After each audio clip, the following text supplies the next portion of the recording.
Hola, ¿qué tal? ¿Cómo están? Muy buenas noches. Les saluda Jackie Redondo por Rosendo García en Al Banquillo. Hoy vamos a tocar dos temas torales, temas que están atacando muchísimo a la población económica y a la población obviamente hondureña, hablando del tema de la extorsión, porque no solo se está viendo en los negocios, en el transporte, se está viendo en muchas cosas y queremos hacer conciencia hoy sobre diversos temas en materia de lucha contra la extorsión, y para eso vamos a hablar de la evolución de la extorsión y las nuevas formas delictivas, cómo están operando actualmente, para que usted que está en casa ponga mucha atención y no sea presa de estos extorsionadores. Para eso le vamos a dar la bienvenida al director de la División Anti-Extorsión y Asociaciones Terroristas DAET, a el comisionado Daniel Molina. Gracias por estar con nosotros, comisionado. Licenciada, agradecerle la oportunidad que me brinda de poder estar en su programa y obviamente poder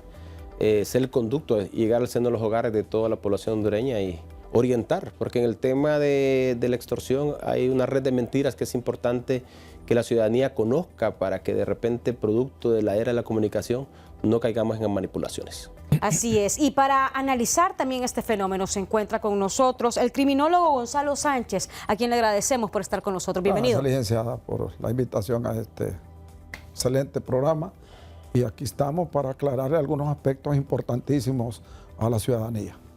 Vamos a comenzar. ¿Cómo ha evolucionado la extorsión en los últimos años, comisionado? Bueno, sí, efectivamente. Recordemos, y como lo hice en el preámbulo, licenciada, yo creo que la extorsión ha venido evolucionando producto de que ahora estamos en la era de la comunicación. Generalmente nosotros ahora prácticamente vendemos toda nuestra información en las redes sociales, y las redes sociales se han convertido en una fuente de desinformación. Y al mismo tiempo consumimos contenidos que vienen manipulando. Entonces, a veces el hecho de poder tener todo este mecanismo tecnológico que en la actualidad prevalece en la sociedad actual, genera un sinnúmero de oportunidades a criminales de poder ejercer cualquier tipo de acción delictiva en perjuicio de muchas personas que de repente no son prudentes en cuanto al tema de la información. Cuando me dice eso, ¿a qué se refiere? Es decir, que están utilizando Facebook, Instagram para contactar a gente, para extorsionarla. ¿De qué forma están extorsionando a esta gente? Prácticamente es porque dentro de las redes sociales generalmente nosotros ponemos información sensitiva nuestra, incluso vendemos nuestros datos personales, vendemos el entorno familiar, generalmente publicamos cosas que rutinariamente hacemos y que nos identifica como una situación de un perfil de nuestras actividades rutinarias. Entonces, esto, aprovechándose de que en muchos casos puede ser hackeado o esta información es pública, mucho antisocial se aprovecha para recolectar esa información y de repente generar algún tipo de manipulación a través de la extorsión, dando datos específicos que quizás nosotros, por la imprudencia de no saber manejar las redes sociales en la actualidad, pues no lo brindamos. Entonces, sumado al aspecto del aprovechamiento de las circunstancias para agenciarse ciertas cantidades de dinero. Lo cierto que los escenarios de la extorsión varían, pues yo podría catalogar dos escenarios específicos, lo que es el transporte y lo que es el aspecto de negocios en el comercio, ¿verdad? Entonces, obviamente hay estructuras o hay grupos estructurados criminales que de repente sí ejercen algún tipo de aspectos de extorsión, pero igual muchos ciudadanos, aprovechándose de esa información, se hace pasar por esa estructura, genera una intimidación y pues de repente infla un poco la estadística en cuanto a este tema y la amedrentación en parte de la ciudadanía, por darle un ejemplo. En las redes sociales usted generalmente sus comercios los publica, de repente vincula sus redes con sus redes personales, entonces muchas personas obtienen información muy valiosa y de repente nosotros hemos dado cuenta en nuestras investigaciones que una sola persona, por ejemplo en decirle que está ubicado en Amapala, porque nosotros tabulamos lo que es la información conforme a la denuncia, en un solo momento esta persona está manipulando o intentando manipular, recolectando información de las personas en diferentes puntos del país, por decirle algunas víctimas en Colón, unas víctimas en Choloma, unas víctimas en Intibucá, otras víctimas en Copán, una persona que está en Amapala haciéndose pasar incluso por algunas estructuras que generalmente han prevalecido aquí en nuestro país, en nuestra casa, como es la Pandilla 18 y la M13, que de repente es más común, pero que incluso utilizan otros tipos de estructuras haciéndose ver como que pertenecen al Tren de Aragua y cuestiones que están en el conocimiento de la población para intimidar, mandando videos manipuladores, videos extorsivos, donde la gente empieza a preocuparse. Y como estas personas de repente generan alguna información que le pareciese que es de algún conocido, entonces empieza el temor. Que ese es un punto que se da la extorsión. También existe que muchas veces, producto de esa desinformación, hay muchas personas que tienen negocios que de repente quedaron mal con algunos empleados y algunos empleados, aprovechando que conocen la rutina del expatrono y que de una u otra forma, en una manera popular, dicen que se fueron resentidos o de repente algún tipo de desacuerdo, aprovechan esa circunstancia para dar información a una tercera persona y esa persona también esté manipulando en el tema de negocio. Entonces, yo siempre recomiendo a la ciudadanía, y créame que ahora que yo estoy en la DAED y hablando aquí con mi equipo de trabajo, hemos querido posicionarnos de una manera, uno de los objetivos importantes ha sido posicionarnos para que la gente tome la confianza y poder dar la información a través de las denuncias. Porque nosotros, en términos generales, cuando una persona da una denuncia, le damos asesoría.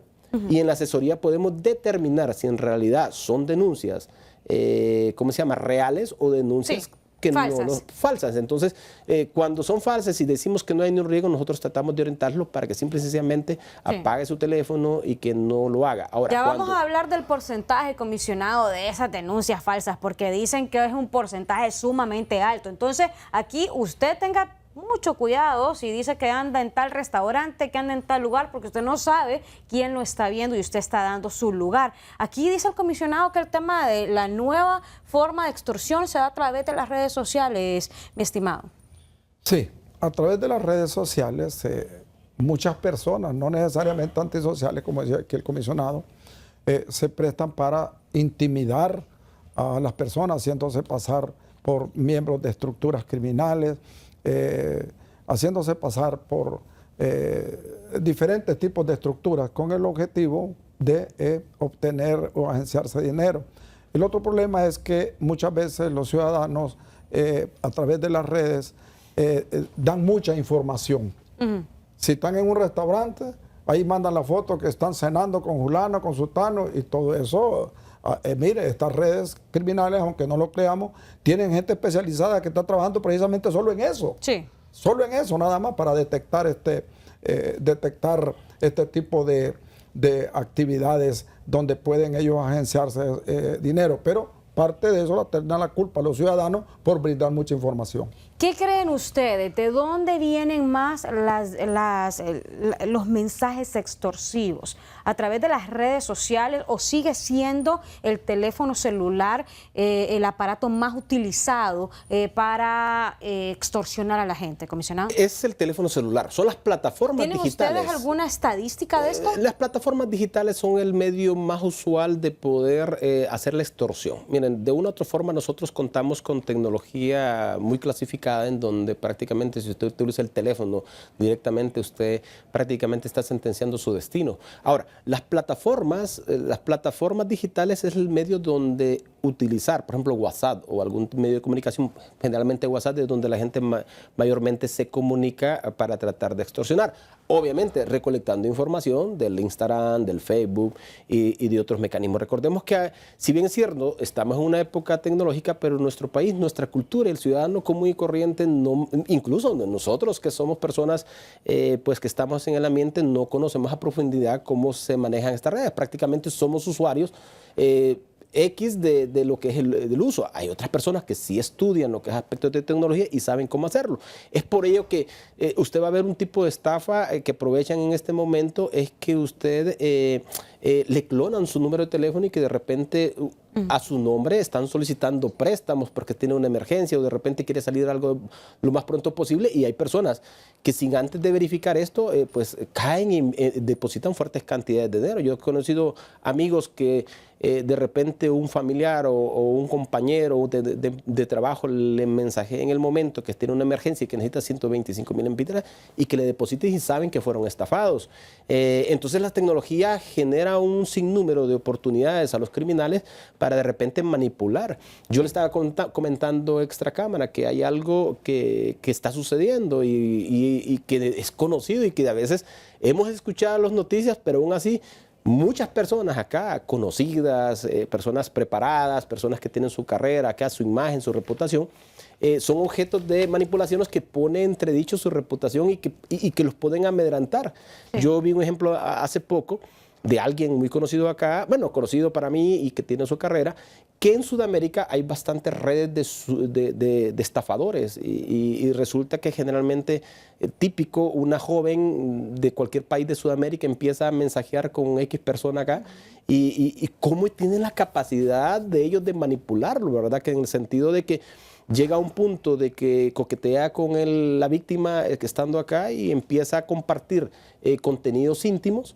Y cuando logra su objetivo de que esta persona envíe un contenido íntimo de él, sale alguien escribiendo lo que es policía del X lugar donde la muchacha le dijo de que ella pertenecía y le dice de que él pertenece a un cuerpo policial, que él ya coordinó, que hizo las investigaciones, que está haciendo los procedimientos con la Interpol y con los juzgados de allá para acusarlo de pedófilo.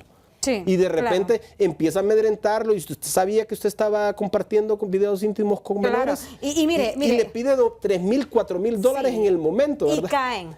Caen. Como usted dice, caen. Y algo que usted me acaba de decir y me preocupa, abogado, y es el tema del teléfono. Y usted miraba que en el Congreso Nacional se estaba discutiendo un tema muy importante para que no se le vendiera a cualquiera el chip, porque el chip o la tarjeta Slim Card o como usted quiera decirle, el número de teléfono, se vende a cualquiera. Sí, claro. Sí, lamentablemente, y digo lamentablemente porque ya hace años el Congreso Nacional está con ese tema de los chips, pero las multas que les ponen a estas empresas son irrisorias. Es como que usted agarre un granito de arena en el mar y un granito de arena, esa es la multa. Entonces esto va a continuar. Yo creo que además de la sanción de la multa, yo creo que debe haber una acción penal en contra de los gerentes de estas instituciones, de estas compañías de teléfonos celulares, porque la multa para ellos no es nada, me están multando y continúan con lo mismo. Este problema no se va a corregir. Pero mire usted la tecnología, los problemas que nos ha llevado. Óigame, es increíble, han clonado las tarjetas de crédito y le han barrido las cuentas a muchas personas. Entonces digo yo, qué barbaridad donde han llegado. Sí. Y como el delito, yo siempre lo he dicho, el delito tiende a mutar. Cuando la policía está atacando un determinado delito y lo erradica prácticamente, entonces los antisociales buscan otro tipo de delito, otra figura delictiva. Mire últimamente lo que está sucediendo, los antisecuestros. Ah, sí, ¿verdad? Los autosecuestros. No olvidemos, otro problema para la Policía Nacional también, porque tiene que investigar los autosecuestros. Los mismos familiares se están autosecuestrando con los teléfonos celulares y pidiéndole cantidades a la misma familia. Entonces ve que esto de la tecnología, como dijo Albert Einstein, el día que la tecnología entre en nosotros, ese día morimos como sociedad. Bueno, y yo comparto eso. Pero algo se debe de hacer. Mire, aquí lo que tenemos en la mano, y para que no nos vayamos del tema, es el tema de la biometría, el tema de hay que regular el tema a quién le vendemos el chip, la Slim Card, como le quiera decir usted. Nosotros tenemos que hacer algo, porque ya lo decía usted, comisionado, el mayor o de donde más viene la extorsión aquí en Honduras es en el teléfono celular, aún con la nueva modalidad que están utilizando, que la billetera electrónica, que están utilizando, que el Facebook, que el Instagram, no desplaza a el mensajito por WhatsApp. No, pero independientemente de eso, yo creo que el control que debemos de tener con las empresas encargadas y con todas las instituciones, porque esto es multisectorial y lamentablemente, o sea, es algo que ustedes lo saben, el tema de la seguridad pues ha caído prácticamente en la policía y uno tiene que ordenar hasta aspectos tecnológicos de orden. ¿Es el trabajo de la policía? No, sí, el tema de seguridad sí, pero por ejemplo hay cuestiones que, por ejemplo, el control de los chips, debemos de coordinarlo y es de ellos y es parte de la seguridad. La seguridad no solo es parte de la policía, la seguridad es multisectorial. ¿Y ustedes qué han hecho por eso de la biometría y del chip y de todo eso? Lo que le quiero comentar respecto a la extorsión, que la extorsión también estamos ante una sociedad indisciplinada, que andamos buscando mecanismos para tratar de ver cómo nos autobeneficiamos. Entonces existen las denuncias reales, existen las denuncias que no son reales, pero existen las denuncias que es a beneficio propio, lo que le está diciendo el doctor. Ya vamos a hablar sobre las denuncias, porque yo lo que quiero es qué está haciendo la DAET sobre el tema de la regulación de chips. O sea, ¿qué están haciendo ustedes? ¿Han hablado ya con las autoridades del Congreso Nacional? ¿Han hablado ya con las compañías? Porque esto es un problema más grande para ustedes. Mire que como dice el abogado, esto se viene tocando ya a tiempos, pues yo creo que de una u otra forma el Estado de Honduras debe tener un poquito más de posición en cuanto a las empresas que ellos encargados de brindar estos servicios, y que definitivamente no debe de haber una situación de que la empresa ponga sus parámetros en cuanto a la información que debe de dar. Simple y sencillamente el Estado de Honduras, por aspecto de seguridad, debería de poner los parámetros bajo qué aspectos ellos deben de operar. Una pregunta aquí para el criminólogo. ¿Qué debería de hacer el Congreso? Para ayudar a la DAET, para que no cualquiera tenga el chip? Porque mire, le venden hasta 5 chips, hasta 5 Slim Card a una sola persona. ¿Qué mecanismos podrían hacer ellos para darle una barrera y que no sean utilizados para la extorsión? Bien, tienen que crear en el Congreso Nacional un mecanismo jurídico, pero un mecanismo que, además de la sanción, de la multa que pueda llevar, como lo dije anteriormente, que lleve también una acción penal aparejada.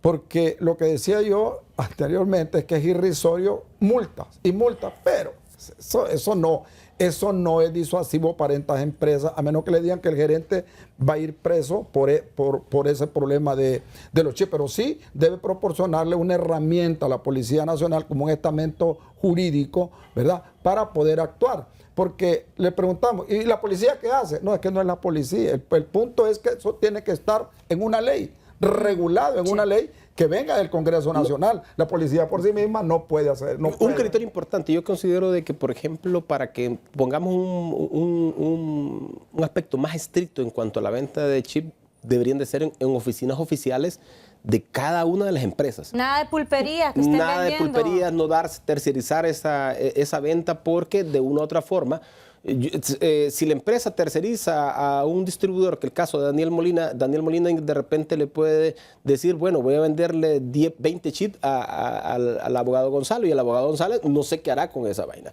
No sé qué tipo de control manejan ellos en ese sentido, pero yo considero que si alguien de un pueblo, de cualquier lugar, quiera obtener un chip electrónico, debería de ir él personalmente a la oficina de la empresa oficial que distribuye el chip, para que haga el registro respectivo y que se hagan los canales de seguridad para verificar que se vende individual a esa persona y que esa persona se encuentra con los registros para saber de quién corresponde. Y el hecho también de que de repente haber un canal en el sentido de que si el Estado de Honduras establece que un chip hay un movimiento extorsivo, sacar los mecanismos para dejar fuera de circulación inmediatamente lo que es ese chip electrónico del teléfono. El abogado quiere reaccionar, solo nos vamos a una breve pausa y vamos a reaccionar y vamos a descubrir desde qué lugares son los lugares puntos, los lugares rojos para la extorsión. Ya volvemos. Bien, gracias por seguir con nosotros. Vamos de inmediato con nuestra sección Cara a Cara. ¿Cuáles son esos puntos rojos en donde se registra la extorsión en Honduras? Bien, y antes de que me contesten esta pregunta, el abogado quería participar antes de irnos a pausa, y qué importante lo que iba a decir, así que intervenga. Sí, no, yo decía que la venta así, sin ningún control, también se presta para actos de corrupción, en el sentido de que una persona o delincuente le dice a la persona que vende el chip, mira, te voy a dar tanto y vendeme el chip y no pongas ningún dato mío. Entonces no le toma la identidad ni el nombre de nada, ningún dato del chip, se lo vende y le paga una buena cantidad y ya. Entonces eso dificulta para la policía muchas veces poder identificar quién es el dueño de ese número, porque se vendió el chip sin datos. Entonces yo creo que allí es donde debe haber un control estricto en el momento en que se va a vender un chip. Pero, como le digo yo no sé si eso es posible o no es posible, porque ya años se está hablando de eso, no en este gobierno, en el anterior, en todos los gobiernos, que vamos a controlar los chips, que vamos a controlar los chips, Pero y mire, no lo controlan. Si no No hacemos lo fuerza, es algo que nunca va a pasar. Entonces, desde aquí nosotros tenemos que también hacer fuerza para que las autoridades del Congreso Nacional pongan la atención en esto. Porque, ¿cuáles son esos puntos clave, comisionado, para la extorsión? ¿Son los transportistas los más extorsionados hasta ahora o hay otros sectores más extorsionados? Bueno, como le dije al inicio, los rubros más vulnerables para la extorsión son los comercios normales, los negocios o establecimientos y lo que es el rubro de transporte. Los dos. El rubro de transporte es, percibo yo que es de mayor incidencia porque existe una... ¿El primero son los transportistas? Sí, porque ellos existen un poquito más de movilidad y cómo recorren más riesgos, porque pueden pasar por áreas de confort de algunos criminales, por decirle algo. Ahora, los negocios, yo considero que en el tema del comercio hay más manipulación que extorsión propiamente dicha, que no es que no se dé. Va a depender del área donde ellos operen, porque no es lo mismo extorsionar un negocio que está en el Boulevard Morazán que extorsionar un negocio donde proliferan lo que es los grupos ilícitos, ¿verdad? Entonces, las circunstancias y escenarios son diferentes. Ahora, el transporte urbano sí, porque va en circulación y hacen una rutina. Lo único que también viene el problema. Yo aquí en Honduras, nosotros tenemos que tomar decisiones importantes y yo considero que en el transporte a esta altura se debe haber una inversión para tener un transporte público moderno. Porque yo siempre digo en las declaraciones y lo digo ante el Instituto Hondureño de Transporte Terrestre, que en el transporte urbano en el país, principalmente en las grandes ciudades, es un desorden bien organizado. Entonces, hay una cantidad de unidades del transporte, hay una cantidad de buses, hay cantidad de taxis, que viene un ciudadano y los mete a operar sin ningún sentido, y cuando hay presiones para que lo quiten, se manifiestan, entonces hay una mediación y siguen operando. Sí. Entonces, eso genera que de una u otra forma, que incluso los mismos propietarios del transporte, de las unidades, desconozcan quiénes son sus conductores o usuarios. Y eso genera que dentro de la extorsión, yo sin temor a equivocarme, en un 80% son autoextorsiones de ellos mismos, pues, porque generan un movimiento económico, que hay dinero en efectivo, que muchas personas que trabajan dentro del rubro se benefician. Yo estaba viendo un dato bien interesante y es un antecedente que me da la certeza de lo que yo digo es cierto, es que por ejemplo hubo un proyecto piloto de una ruta donde pusieron cámaras de vigilancia, pero quienes destruyeron y los menos interesados en que eso funcionara eran los mismos conductores y los usuarios. ¿Y cuáles son los puntos en donde más se está registrando la extorsión? Francisco Morazán, Cortés, ¿cuáles son esos lugares? Generalmente son las ciudades más fuertes, que el caso aquí en Honduras es Tegucigalpa, San Pedro Sula, algunas ciudades importantes como es Progreso, Ceiba, Choluteca, donde hay más movimiento, donde la gente, obviamente hay mayor cantidad de personas, generalmente los pueblos cuando son pequeños todo el mundo se conoce, entonces las oportunidades para cometer un tema de extorsión son más difíciles porque son fácil detectables, y entonces es en ciudades grandes y donde hay más movimiento económico, donde hay más circulación de dinero, pues son los lugares más vulnerables que se dan. Pero lógicamente que nosotros focalizamos. Para el caso, cuando se articuló lo que es la DIPANCO y nosotros nos conformaron como división anti-extorsión, nosotros poco a poco hemos ido expandiéndonos. No estamos al 100% posicionados, pero obviamente tenemos mucha fuerza en lo que es en Tegucigalpa, San Pedro Sula, y vamos expandiéndonos en las ciudades donde generalmente puede haber mayor tipo de llamadas extorsivas. Bueno, abogado, ¿y cómo afecta esto a la percepción de la seguridad de un país? Claro, esto de la extorsión crea un impacto terrible. ¿Cómo está Honduras ahorita en ese aspecto? ¿Perdón? ¿Cómo está Honduras en ese aspecto? Bueno, el problema aquí es que la inversión. ¿Qué inversionista nacional y extranjero va a querer venir a invertir en un país donde sabe que además de lo que lo van a extorsionar, también pone en riesgo su vida? Entonces eso crea un problema en la economía del país. Además de la extorsión, hay otro problema serio: las muertes. Estas personas matan a aquellas personas que no pagan la extorsión.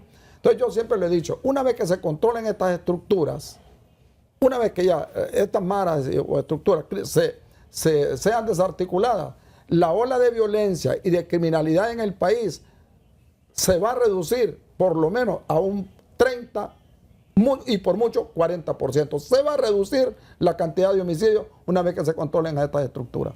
Bueno, y si hablábamos, porque mire, la vez pasada había escuchado a un transportista y decía que hasta 5 pandillas les estaban cobrando el impuesto de guerra. Ya usted decía que el sector transporte es el de los más afectados. ¿Qué diferencia hay entre una extorsión tradicional y lo que está pasando actualmente? ¿Qué diferencia han visto entre hoy a 2 años atrás? Bueno, es que la modalidad de la extorsión es muy similar, ¿verdad? Ahora, los mecanismos que ha ido mutando en cuanto al sentido de las oportunidades de la información.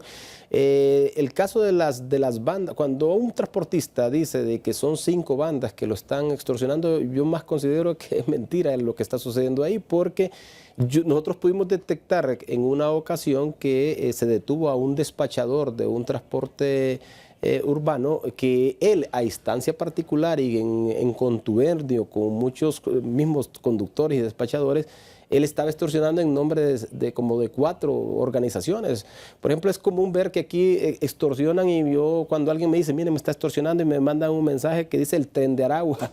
Entonces, usted analice, producto del consumo de información que dan las redes sociales, mucha gente familiariza el Tren de Aragua porque se fue de fama en Estados Unidos, que era una organización transnacional que operaba aquí en Honduras, y nunca ha operado, nunca se ha detenido un venezolano o una persona perteneciente a ese grupo porque no opera acá. Entonces la gente está aprovechando esas circunstancias para tratar de extorsionar, y muchas veces es a lo interno, a instancia particular. Generalmente empleados nuestros conocen, o empleados de ese rubro conocen a la perfección el modo de vida de los dueños del transporte. Entonces, si dice que están pagando a 5 estructuras, es bien complicado, porque aquí yo podría decirle a 2 estructuras fuertes. Posteriormente, si hay alguien a lo interno, podría hacerse mejor la asesoría y verificar qué es lo que está pasando, ¿verdad?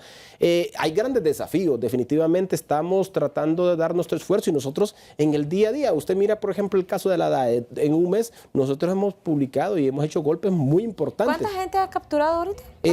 Hasta el momento eran 65 personas en términos de prácticamente como en 40 días. ¿Y de esos 65 cuántos han dejado libres? No, la mayoría, todos han ido a autoformal procesamiento. ¿Qué nos implica? Que todas las capturas que nosotros hemos hecho es en proceso de investigación. Hemos fortalecido la investigación, tratando de que estas personas, al momento de llevar ante los juzgados competentes, tengamos la fortaleza en cuanto a diligencias, y obviamente darles las armas a los agentes fiscales para que ellos puedan sustentar ante la autoridad competente, para que a estas personas se les aplique la figura procesal adecuada y que obviamente paguen sus penas. Tenemos una fortaleza que dentro de lo que es la DAET contamos con tecnología muy buena en cuanto de punta en el sentido de hacer las investigaciones, y cuando nosotros, por ejemplo, el caso de los detenidos de los Domínguez, en lo que es el sector sur de Choluteca, nosotros venimos trabajando este caso de hace 15 meses. Entonces, los flujos financieros que nosotros hemos tabulado a través de las investigaciones, pues son precisos, pues, y definitivamente los tenemos bien sustentados, con el objetivo de que de repente estas personas, al momento de que vayan a juicio, pues se les aplique la ley como corresponde. Sí. Lo mismo, detuvimos unas personas en Choluteca que iban a intervenir y hacer un acto delictivo a lo que es el sur, y nosotros tenemos vinculado con intersecciones tecnológicas, con fuentes tecnológicas, desde 3 días antes, cómo ellos estaban planificando sus operaciones, y que nosotros pudiésemos sustentarlo, obviamente, ante los juzgados competentes. Abogado, ¿ha cambiado el perfil del extorsionador a diferencia de los últimos años? Claro que sí. ¿Cómo? Como le dije yo, que muta, utilizan diferentes herramientas, diferentes formas para extorsionar. Bien lo decía aquí el comisionado. Yo no creo que digan que el transporte urbano está pagando a 5 estructuras criminales extorsión, porque aquí ya se conoce que solo son 2 nada más. Y entonces, ¿de dónde salen esas 3? Sí. Y esas 3 no lo creo, porque esas 2 estructuras que ya todos conocemos no van a permitir, ojo, no van a permitir que otras estructuras criminales estén cobrando extorsión porque le están fregando el negocio. Entonces yo no creo en eso. Yo definitivamente que estén pagando a 5, no. Puedo creerle a 2.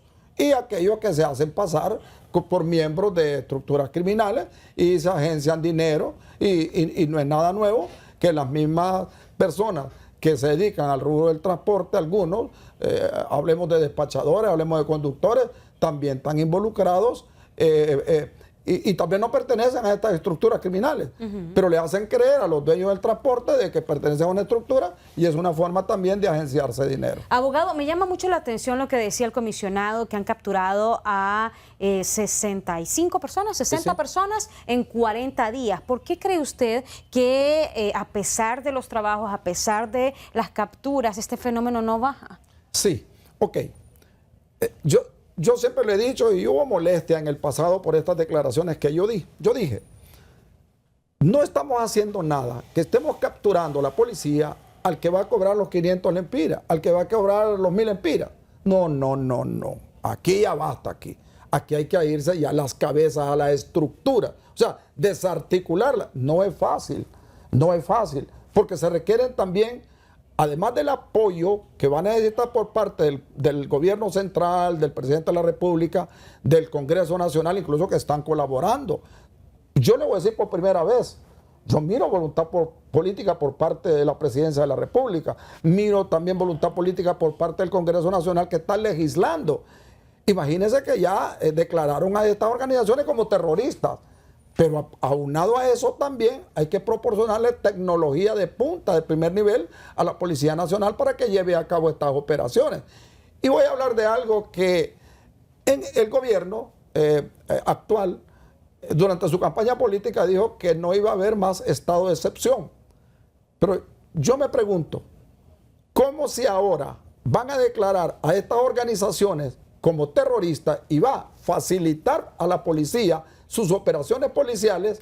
Necesitan una herramienta, pero focalizar en los lugares más calientes, no como pasó en el gobierno anterior, que en varios departamentos, no, focalizar aquellos lugares específicos donde verdaderamente está operando fuertemente la extorsión y que haya un estado de excepción para ayudarle a la policía en sus operaciones, capturas y todo lo demás. ¿Usted está a favor del estado de excepción? No, Sea honesto. No, sinceramente no. Le digo porque es que el problema es que el estado de excepción a veces hay que ver los mecanismos legales que puedan dar para hacer esas acciones. De repente, si nosotros tenemos una legislación que nos da la guía a hacer, estimado abogado, y yo creo que a veces, por ejemplo, en el caso, yo voy a criticar el estado de excepción que se estaba anteriormente porque daba facultades que no se seguían los protocolos como corresponde. Entonces, cuando alguien tiene esas facultades de no seguir el proceso como es, podrían haber algún tipo de abuso. Entonces, lo lógico es mejor la inversión y tener las capacidades investigativas adecuadas siguiendo los parámetros legales. Lógico que nosotros en determinado momento actuamos en marco a la legislación que tenemos. Si de repente se toman otras decisiones de Estado para que se maneje desde otro punto de vista, tendrían que reformar todo lo que es el sistema jurídico y obviamente darnos las facultades para que nosotros actuemos. Pero generalmente cuando es una decisión un poco tibia, a veces lo que trae como consecuencia es daño a la institución, como lo que pasó con la anterior dirección, que a veces en el afán de querer hacer sus operaciones, pues hacían algunas cosas tomando los elementos necesarios en el determinado momento y no cumplían con el proceso penal adecuado y eso generaba que hubiesen dudas que no fuese algo oficial. Entonces, para el caso de nosotros, en la actualidad somos una división de inteligencia e investigación y cuando vamos a hacer una operación táctica como tal, es que ya cubrimos el ciclo procesal, pusimos las diligencias correspondientes y vamos a operar conforme a lo establecido con la unidad de fuerzas especiales, con los fiscales, con la orden de captura y entonces eso nos da la garantía que es oficial y también prevenimos algún tipo de acciones irregulares que pueden ser de nuestros cuerpos que definitivamente podrían tener consecuencias descrédito a la organización. Bueno, ya han escuchado ustedes los dos planteamientos. Vamos a la pausa, venimos con cifras. Bien, gracias por seguir con nosotros en Al Banquillo. Comisionado, cuéntenos, vamos a hablar un poquito de estadísticas, cuéntenos el tema de las denuncias. ¿Cuántas denuncias han recibido y cuántas han sido reales? Bueno, mire, de las denuncias que nosotros hemos hecho procesos y asesorías, solo en el mes de junio, para darle un parámetro, porque saqué esa variable para poder dar un fenómeno, una apreciación, eran 60 denuncias que nosotros habíamos recibido durante el mes de junio, de los cuales en las asesorías verificamos que 55 de ellas eran manipulaciones. de personas que querían a ver qué conseguían y 5 de ellas que fueron efectivas, que casualmente le hicimos el protocolo correspondiente y logramos ser efectivos. 5 detecciones respecto a las denuncias que plantearon en el momento.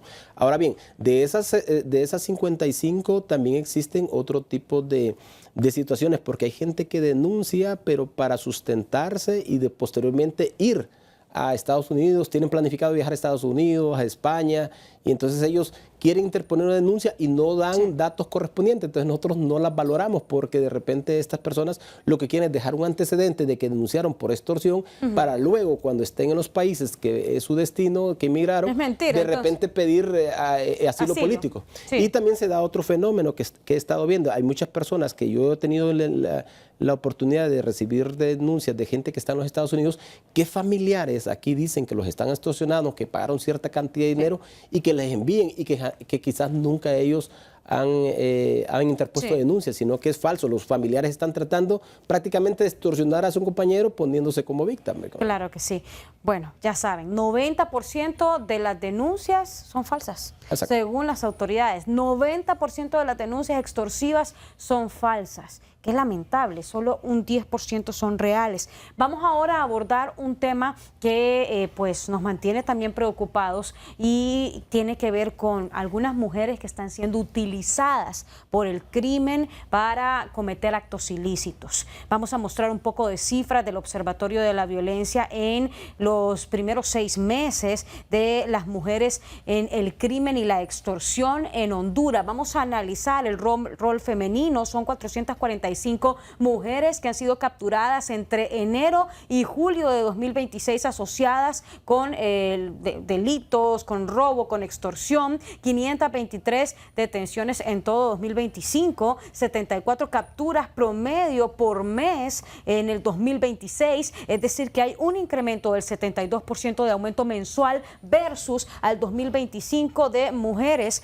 en estas actividades delictivas. Mujeres que en muchos casos se ven presas porque tal vez la pareja la obliga o porque tal vez el papá la obliga a que cometa el acto o porque tal vez ya está haciendo figura o no está haciendo figura la mujer en este mundo de la extorsión. Algunos roles que están ocupando el cobro y la vigilancia de las víctimas de extorsión, la logística financiera, es decir, cuentas y billeteras electrónicas, el traslado de dinero y coordinación de acciones ilícitas, el transporte de drogas, son utilizadas como mulas. Nosotros lo miramos en los diferentes centros penales, cómo utilizan a las mujeres para este tipo de ilícitos. También capturaron a 7 mujeres esto fue en Tipanco, señaladas como piezas clave en red de extorsionadores. Aquí estamos hablando que la mujer está tomando otro rol. Y 8 departamentos con operaciones en la red. Se realizaron, por cierto, en su momento allanamientos en Lloro y Francisco Morazán y que estos datos fueron registrados de estos allanamientos que se registraron y hablaban sobre el tema de cuál era la función de la mujer en la estructura criminal. Pero hoy queremos analizar si es que la mujer es obligada o por qué está ocurriendo esto. Si ocurre porque tiene una manipulación y coordinación directa de sus parejas, o se da porque son dinámicas de control ligadas a la masculinidad tóxica, o será la necesidad económica y el engaño en el reclutamiento, o se da por el tema de la pobreza y la desigualdad como una puerta de entrada que no les queda de otra opción a las mujeres que ingresar al mundo del crimen. Son estas variables las que nosotros vamos a discutir con nuestros panelistas, que por cierto se nos va a sumar del Observatorio de la Violencia de Género, Catrachas, Seidy Irías, a quien le damos la bienvenida. Seidy, gracias por estar con nosotros, bienvenida. Hola, muy buenas tardes. Muchas gracias por el espacio. Cuéntenos, ya ha escuchado usted la cifra de mujeres que están en el mundo de la criminalidad. Y ya ha escuchado usted también cuáles podrían ser los móviles. ¿Cuál cree usted que se esté dando según investigaciones que han dado en su organización? Bueno, primeramente quiero hablar sobre, como realmente es un tema del que se tiene que hablar, es el tema de los femicidios. Solo el observatorio que tenemos registra en este año 1.544 femicidios hasta el 10 de julio de este año, pero del 2021 a la misma fecha, 10 de julio, son 1.740 muertes violentas de mujeres y femicidios. Y hay datos específicos de los cuales el Estado no quiere hablar, como específicamente cuántos hombres matan a una mujer. Esa es una pregunta para ustedes. ¿Cuántos hombres se necesita para matar a una mujer? Entre toda esta data de femicidios hemos identificado que son entre 2 y 3 hombres. Sí, hay femicidios íntimos, pero se matan a las mujeres entre 2 y 3 hombres. Y esa es una parte que hay que analizar, la violencia ejercida hacia los cuerpos, específicamente para matar a una mujer, el uso del poder de los hombres hacia los cuerpos de las mujeres. Igualmente, hay que ver específicamente cómo se encuentran los cuerpos de las mujeres desaparecidas, fosas clandestinas. ¿Dónde están esos cuerpos? ¿Dónde están la respuesta investigativa cuando se encuentran cuerpos que no son identificados? ¿Y cómo van a ser identificados? Y también todas las denuncias de desapariciones que también después se encuentran cuerpos en las calles que son, sí, identificados y son mujeres, que se dio la señal de que estaban desaparecidas. Se hizo la denuncia, pero no. Terminaron en femicidios, Sí. terminaron en violentas. Y después de eso también hay que hablar sobre los crímenes departamentales. ¿Cómo es específicamente la investigación cuando se mata a una mujer en un departamento y después se mata a su prima, a su hermana, Sí. a su mamá en otro departamento? Entonces, en realidad, toda esta violencia está vinculada y van relacionadas también a lo que dónde están las mujeres específicamente y el mensaje que se da con relación a las muertes violentas de las mujeres. Sí. Porque es cierto, estamos hablando de impunidad en el sentido de un 97%. ¿Por qué? Porque es una impunidad Ok. sistemáticamente sostenida. Sí, ¿Qué quiere decir? completamente de acuerdo con usted. Solo que el tema es mujer en el mundo del crimen, mujer en el mundo de la extorsión. Y yo sé que usted me va a dar un argumento por el cual las mujeres pues se ven prácticamente obligadas, me imagino yo. Exactamente, aquí vamos. Hay una impunidad de casos donde han quedado en medidas sustitutivas. Ya hablaban del auto formal procesamiento. Pero ¿qué sucede cuando el victimario o sea, el victimario sale libre, o sea, se defiende en libertad, viven en sus casas? Mujeres que estamos viendo que son entornos específicos donde los hombres las controlan, específicamente donde la comunidad hay violencia generalizada que sabe que el foco, y por eso hablamos de la relación que tienen los femicidios con la violencia, la relación de poder, de decir, no solo es extorsión, porque es cierto, hay mujeres empresarias que han sido extorsionadas y por eso concluyen en femicidios, pero también estamos hablando de un ejemplo, ¿verdad? Los centros penitenciarios salen detenidas un montón de mujeres, usted ya lo dijo, que son mulas, ¿verdad? Pero ¿de quiénes son mulas? ¿A quiénes llevan esa droga y quién se la da? Entonces estamos hablando de que hay un montón de hombres en los centros penitenciarios que obligan a sus madres, Sí. a sus esposas, a sus parejas a llevar a esta droga específicamente, sin mediar también qué pasa con las familias. Ok. Un ejemplo, pues el tema del femicidio es cuando los niños y niñas quedan huérfanos. Pero ¿qué sucede cuando la violencia está en casa y Sí. toda la familia está relacionada al hombre que está siendo parte del crimen organizado o está obligado a ser Sí. parte del crimen organizado? Ay, disculpe que intervenga mucho, pero falta muy poco tiempo y queremos el análisis de todos. ¿Usted comparte, abogado, con lo que ha dicho Sadie Irías? No, no lo comparto. A ver, ¿por qué? Cuéntenos. Respeto la opinión, pero no la comparto. El punto es que algunas mujeres, o muchas mujeres, por necesidad o por engaño, o porque son obligadas, pero muchas de ellas se involucran sentimentalmente con miembros de estructuras criminales. Entonces, al involucrarse sentimentalmente con miembros de estas estructuras criminales, saben que corren el riesgo de que pueden perder hasta sus vidas. Y son estos miembros de estas estructuras que las obligan muchas veces a que cobren extorsión y otras veces lo hacen porque ya tienen un sentido de pertenencia de la estructura criminal. ¿Qué dice usted, Sadie? Un sentido de pertenencia. Yo quisiera saber cómo el Estado hace que las mujeres tengan un sentido de pertenencia en Honduras. ¿Cómo protegen sus vidas? ¿Cómo tienen estas líneas de protección a la violencia doméstica? Hay una relación cuando se habla que es que se vinculan amorosamente. Redes No hay crímenes sicarias. pasionales, no los hay. Hay crímenes Metasicariato. que tuvieron violencia ejercida y que entraron en el proceso de que la víctima se volvió capaz de entender que no había otra forma de entender el amor. Y el amor en Honduras se identifica como. Un ejemplo, ¿verdad? El ejemplo de Cedros, que había video y todo lo demás. Una niña de 15 años que estaba siendo acosada por un hombre de 46 y que la mató. Había un video con relación a eso. Eso no es amor.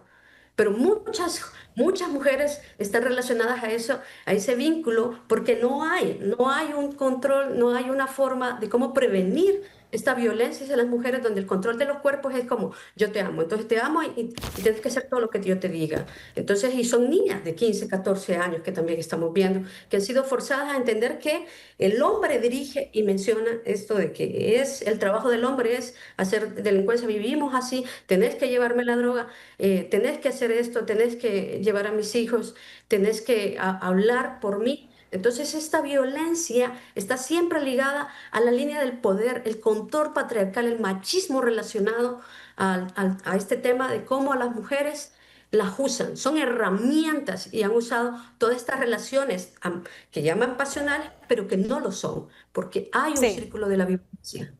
¿Qué le parece si nos vamos a una pausa porque el abogado quiere reaccionar? Vamos a la pausa y ya volvemos. Bien, gracias por seguir con nosotros en Al Banquillo y bueno, vamos a seguir con este tema porque mujer en el mundo criminal, ¿es obligada o está asumiendo un nuevo rol la mujer en este mundo criminal? Abogado Gonzalo Sánchez. Bueno, sí, como dije anteriormente, lamentablemente, ¿verdad? Ellas se involucran en estas estructuras, entonces lógicamente corren el riesgo. Se nos sataniza a todos los hombres, que todos los hombres, no todos los hombres somos maltratadores. Pero aquí hay un punto bien importante. La criminología dice que ni aumentando las penas, ni incluso la pena de muerte no es disuasiva para el criminal. Y voy a poner un ejemplo que va a decir que es machista. Por ejemplo, un hombre encuentra a su esposa en un acto, ¿verdad? Fuera de todo contexto de lo que es un matrimonio. ¿Usted cree que en ese arranque de cólera, que le llamen machismo, que le llamen lo que le quieran llamar, usted cree que ese hombre va a pensar que me van a poner 40 años de cárcel y va a ponerse a pensar en eso? Va a sacar el arma y va a disparar. No va a andar pensando que me van a poner 40 años de cárcel. Entonces, no son las penas. Yo creo que hay que trabajar, ya días lo vengo diciendo, en el seno de la familia. Aquí hay trabajadores sociales, aquí hay psicólogos, aquí está la iglesia evangélica, la católica, que pueden trabajar en colonias, barrios, en los hogares, concientizar a los hogares, ir a las escuelas, hablar con los niños, preguntar qué tipo de problemas tienen en su hogar e ir allí. Sí. Pero trabajar en el seno de la familia, pero aquí satanizar al hombre y aumentar las penas, Okay. No vamos, hay que buscar la raíz del problema. Tenemos solo 8 minutos y le voy a pedir respuestas breves. ¿Cuántas mujeres han capturado, comisionado en lo que va la DAET? Y me tiene que contestar, ¿mujer se ha vuelto cabeza del crimen o mujer es obligada por sus parejas a hacer actos criminales? Bueno, de los 67 personas que nosotros hemos capturado durante este periodo, 10 de ellas, 12 personas del sexo femenino hemos capturado, 10 de ellas adultas y 2 menores de edad. ¿Han capturado a 12 mujeres en lo que ustedes van? En lo que van nosotros. Y algunos... ¿De las 60 capturas? De las 60 capturas. 67 capturas, 12. Incluso nosotros detuvimos aquí en una colonia de la salida al norte a la madre y al hijo que estaban extorsionando. Entonces, yo tengo pensamiento más conservador, yo no considero que esa posición, yo respeto mucho la opinión de ella y creo que una mente educada debe morir por respetar la opinión de las demás personas, pero no tengo una mentalidad tan progresista y definitivamente no es, yo considero que no es ese contexto. El contexto es de que estamos en una sociedad indisciplinada y tanto hombres como mujeres de igual forma, donde están viendo oportunidades, ingresan, y en este caso en el aspecto criminal, y tienen los mismos riesgos de captura y de posicionamiento en las estructuras respecto a las circunstancias que se meten, pues. Por ejemplo, el caso, yo vi ese tema y la madre más bien estaba incentivando al hijo para que extorsionara a una persona y en el seguimiento ambos fueron a cobrar el dinero y ambos fueron capturados. Entonces no es una situación de aquí de género, sino una situación de conductas, pues que lamentablemente estamos absorbiendo producto de la indisciplina en que vivimos en esta sociedad y que tenemos que combatir de una u otra forma. Ahora, ya los conceptos progresistas es otro problema. Yo entiendo que hay un adoctrinamiento en esto y que muchas personas viven de eso, pero que en términos generales, pues yo considero de que las mujeres están ingresando porque ya se están involucrando Sí. por aspectos de actitud. Ok. Por el caso, si usted mira antes, Sí. era más común ver a los hombres conduciendo. En la actualidad, las mujeres conducen igual y es normal, y entonces Ok. se están enfrentando a accidentes y también a personas, a mujeres que son requeridas y se les encuentra conduciendo bajo efectos del alcohol. Vamos a darle la palabra a Seidy Díaz para finalizar ya, Seidy, porque solo tenemos 3 minutos. Qué lamentable porque, como lo decía el comisionado, pues lo toman como oportunidad. Quiere decir que el Estado de Honduras no le ha dado oportunidad a las mujeres. Lamentablemente la impunidad, la violencia, la falta de derechos, todas estas son respuestas negativas y las que me están dando a entender que las mujeres para sobrevivir en un país como Honduras han tenido que tomar la delincuencia para tener estas oportunidades, que hoy en la actualidad que la mujer es pilar fundamental de la economía, se tuvo que arriesgar a, a tener parte con sus victimarios para sobrevivir, porque realmente el Estado no da respuestas. Eso es lo que me están dando a entender.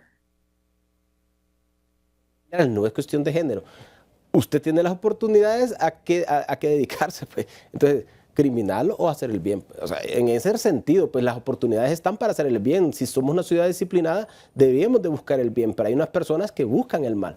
Entonces, no, más bien no es oportunidad, sino que es una desviación social, en el sentido de que no pueden andarse metiendo en cuestiones criminales. Es como los jóvenes, Sí. pues, los menores de edad. Antes nosotros éramos súper disciplinados y yo discutía con alguien porque ahora los menores de edad les dan moto para ir a la escuela.